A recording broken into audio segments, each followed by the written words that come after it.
కదిలినట్టుంది బండి. రాని ఎవరు ఈ రోజు వారి సంగతి చూసేయాల. ఎంత పొద్దెక్కింది, ఎంతవరక భోజనం తీసుకురాకుండా ఉండేది. నేనంటే భయం తగ్గిపోయినట్టుంది వీళ్ళకి. మళ్ళీ వెళ్ళి ఒకసారి అగ్రహారం మీద పోయి పడితే కానీ నా సంగతి తెలిసి వచ్చేటట్టు లేదు. రాని ఎవరు ఈయన బండి మాత్రమే వస్తున్నట్టుంది. బండిలో మనిషి ఎవరు కనిపించడం లేదే. ఏమిటి రావడం లేదా, ఎవరు రావడం లేదా? ఎందుకంటే దేవుడు కనిపించట్లే మనకి. వెనక్కి తిరిగి కూర్చున్నాడు. కూర్చుని ఉంటే ఒక పెద్ద బండరాయిలా కనిపిస్తోంది. నీకు మనిషిలా కనిపించట్లే అక్కడ వారికి. సరే ఎంతో బయలుదేరి వస్తున్నాడు. దగ్గరకు వచ్చేసరికి స్పష్టంగా బాగా కనిపిస్తోంది వారికి, బకాసురుడికి. ఆ బండిలో ఎవరో అన్నం తింటున్నట్టుగా కనిపించింది బకాసురుడికి.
బండిలో ఉన్నటువంటి అన్నం మొత్తం అయిపోయింది. రెండు చేతుల్లో రెండు ముద్దలు ఉన్నాయి.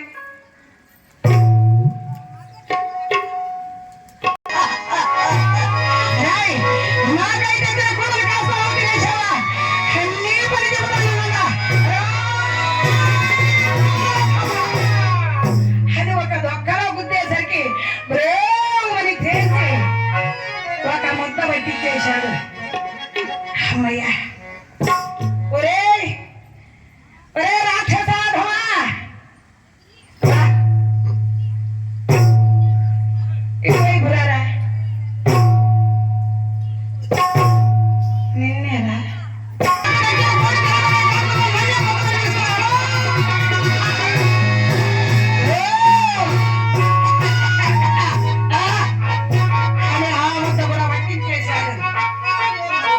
అయిపోయిన తర్వాత ఏం చేస్తారమ్మా?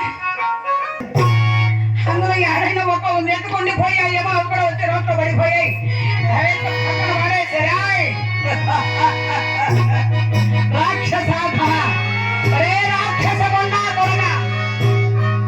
ఏకచక్రపుర అగ్రహార వాసులను అమాయకులైనటువంటి బ్రాహ్మణోత్తములందరినీ కూడా తేగా బలిచ్చినావు కదా. వారికి పట్టిన భీడ ఈనాడు వెనకడ చేస్తాను రారా.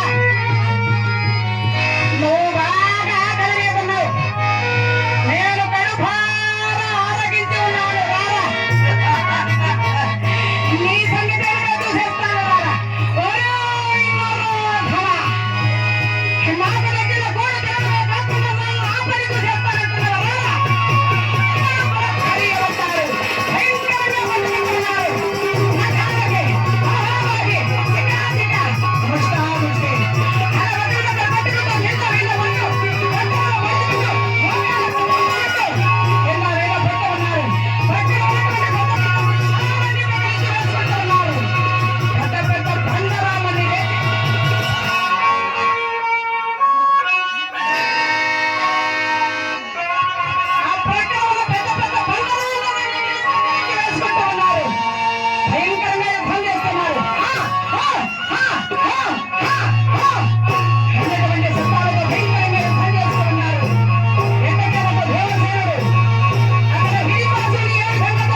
ఏకచక్రపు అగ్రహార వాసులు అమాయకమైనటువంటి బ్రాహ్మణులునా అటువంటి బ్రాహ్మణోత్తములందరినీ కూడా చంపి కడుపు నింపుకున్నాం ఎంతకాలము మూర్ఖుడ నీ పిల్ల ఈనాటితో వెనకడైపోయింది వారికే వారి ప్రాణవాయువులు అనంత వాయువుల్లో కలిసిపోయాయి గాయం మరీ చీకటి పడుతుండగా ఇంతకు ముందు భోజనం తీసుకెళ్లారు కదా బండని అక్కడ ఉండిపోయాయి పగదానికి ఒకటి కట్టుకున్నాడు బండ్లు రాక్షసుని ఎత్తి బండ్లు వేసుకున్నాడు బకాసురుణ్ణి లాక్కుంటూ వచ్చి ఊరు ముందరకు వచ్చి ఊరు ముందర ఒక పెద్ద పొడవైన తాటి చెట్టు ఉంటే దానికి నిలబెట్టి వచ్చేసాడు ఊళ్ళోకి వచ్చేసాడు రాత్రి అయిపోయింది తెల్లవారేసరికి అయ్యగారులు బయలుదేరారు